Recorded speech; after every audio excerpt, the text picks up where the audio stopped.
ఎక్కడైనా సరే చేపల మార్కెట్ అంటేనే ఫుల్ రద్దీగా ఉంటుంది. ఇక సముద్ర తీరంలో ఉండే హార్బర్లో అంటే ప్రత్యేకంగా చెప్పనవసరం లేదు. చెన్నైలో ఉన్న కాసిమేడు ఫిషింగ్ హార్బర్ దక్షిణ భారతదేశంలోనే అత్యంత రద్దీ చేపల వాణిజ్య కేంద్రాల్లో ఒకటి. 1970 నుంచి ఇక్కడ చేపల మార్కెట్ నిర్వహిస్తున్నారు. ఇక్కడ ప్రత్యేకంగా మత్స్యకారుల కోసం ఏర్పాట్లు చేశారు. ఉదయం 3 గంటలకే కాసిమేడు ఫిషింగ్ హార్బర్లో మార్కెట్ ప్రారంభమవుతుంది. ఇక్కడ సముద్రంలో దొరికే ఎన్నో రకాల చేపలతో పాటు ఇతరత్రా లభిస్తాయి. Seer, fish, prawns, crabs, tuna, sardine వంటివి చాలా ఫ్రెష్గా దొరుకుతాయి. నార్త్ చెన్నై రాయపురం ఏరియాలో కాసిమేడు ఫిషింగ్ హార్బర్లో ఉన్నాం మనము. సముద్రపు గాలి, పడవల చప్పుడు, మత్స్యకారుల గోల ఇవన్నీ కూడా కాసిమేడ్ ఫిషింగ్ హార్బర్ని డిఫైన్ చేస్తుంటాయి. సూర్యోదయానికి ముందే వీరికి రోజు ప్రారంభమైపోతుంది. దాదాపు 1 గంట 2 గంటల ప్రాంతంలో ఇక్కడ నుంచి మత్స్యకారుల కుటుంబాలకు చెందిన వారు బోట్లలో, పడవలలో సముద్రంలోకి వెళ్తుంటారు. కొన్ని గంటల తర్వాత వందల టన్నుల చేపల్ని పట్టుకొని వలల నిండా చేపలు తీసుకొని సుమారు 5-6 గంటలకి మళ్ళీ కాసిమేడు ఫిషింగ్ హార్బర్లోకి వచ్చేస్తుంటారు. ఆ రోజు ఎన్ని చేపలు పడ్డాయి అనేది తమ అదృష్టాన్ని బట్టే ఉంటుంది. ఇక్కడ పట్టినటువంటి చేపలు 30% వరకు ఇతర రాష్ట్రాలకి, దేశాలకి ఎక్స్పోర్ట్ అవుతుంటాయని చెప్తుంటారు. మిగతా చేపలన్నీ కూడా తమిళనాడు వ్యాప్తంగా కూడా విక్రయిస్తుంటారు. ఇక్కడ హోల్సేల్గా అమ్మేటువంటి స్టాల్స్ కూడా మనం చూడొచ్చు. ఇక వలలో పట్టినటువంటి చేపల్ని ప్రత్యేకంగా మత్స్యకారుల కుటుంబాల కోసం ఏర్పాటు చేసినటువంటి ఆక్షన్ హాల్లో డిస్ప్లే చేయడం జరుగుతుంది. అక్కడ చేపల వేలం పాట జరుగుతుంది.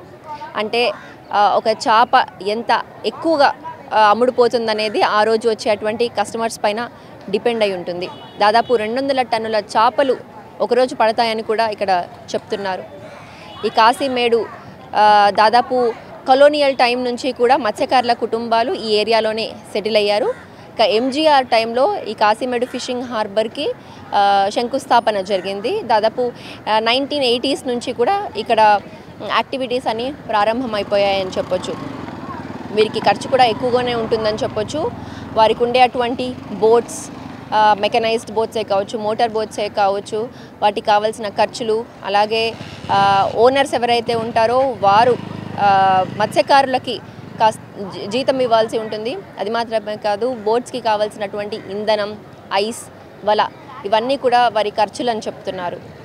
ఇక ఇక్కడ తమిళనాడులో పురటాసి మాసం అని, ఈ మాసం అంతా కూడా ఫిష్ తినరు.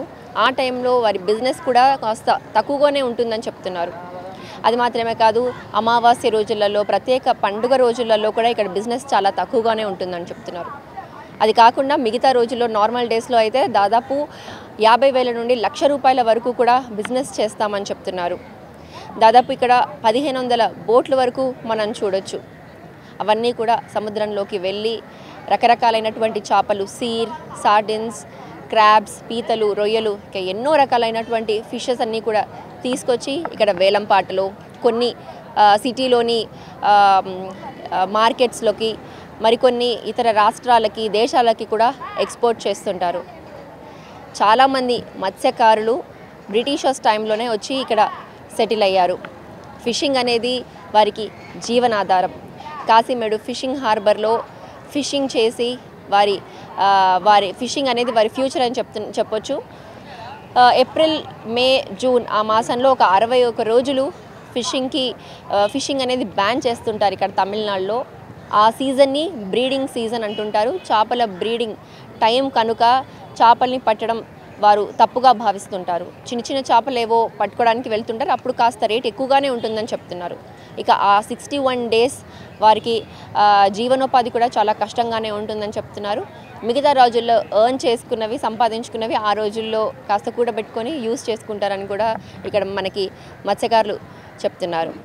ఇంకా ఈ కాసిమేడ్లో ఎటువంటి విశేషాలు ఉన్నాయి, ఎన్ని రకాల చేపలు అనేవి ఇక్కడ విక్రయిస్తారో అడిగి తెలుసుకుందాం.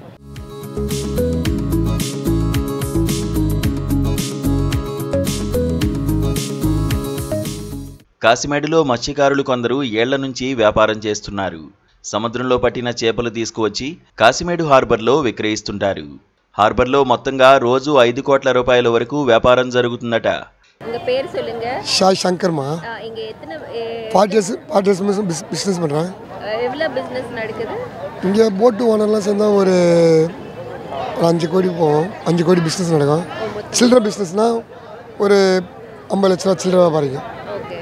எங்களை மாரி வியாபாரிகள் வச்சுக்கோ ஒரு 50,000 1 லட்சம் 2 லட்சம் வியாபாரம் பண்ணுவோம். மந்த்லியா? இல்லை டெய்லியும் டெய்லி பிஸ்னஸ்.